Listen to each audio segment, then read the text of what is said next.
I don't think art and life as a separate thing. For me, it's very important to grow them together, to be a better artist every day and a better person. Hi, my name is Alejandro Starosielski, and I'm a musician, I'm a composer and guitar player, and I live in Villa Urquiza in Buenos Aires, Argentina, and this is my beautiful patio.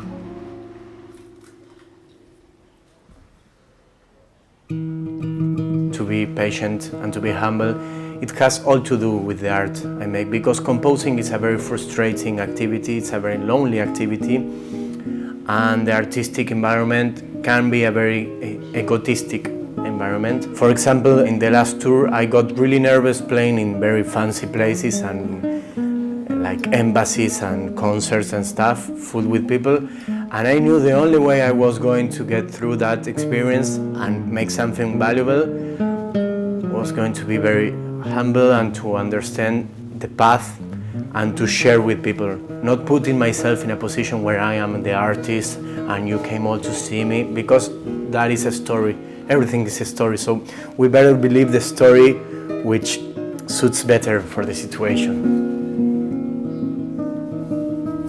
So this is the perfect companion for working. Every morning I get up, the sun comes, and I prepare a mate, and I know I can start. If not, there's nothing to do. I don't know, there's a very beautiful thing in the mate ritual. You have to be present for preparing it. So it's a way of meditation. But then I drink too much, so it's not that healthy.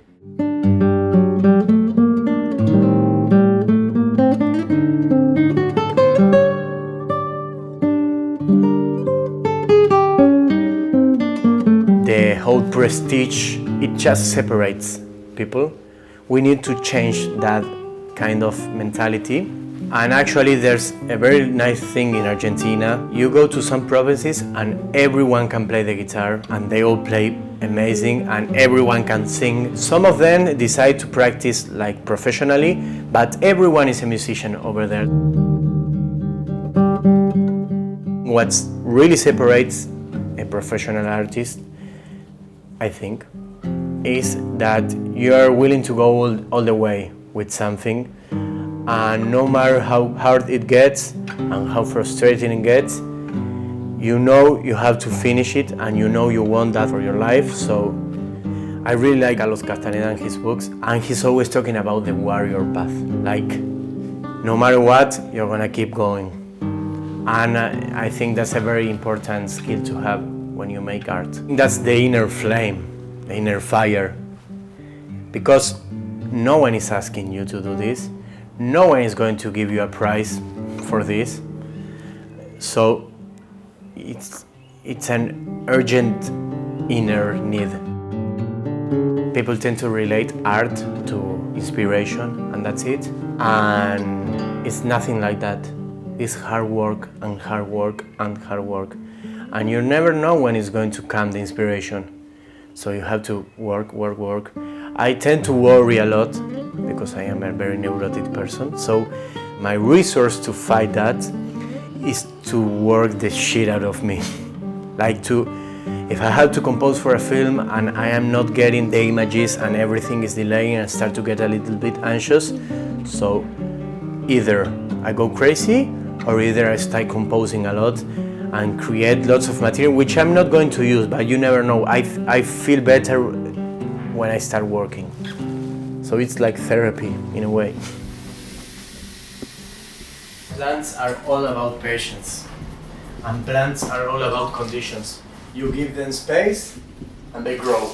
You give them light and they grow. You give them too much light, they will burn. You don't water them, they die. So it's like art.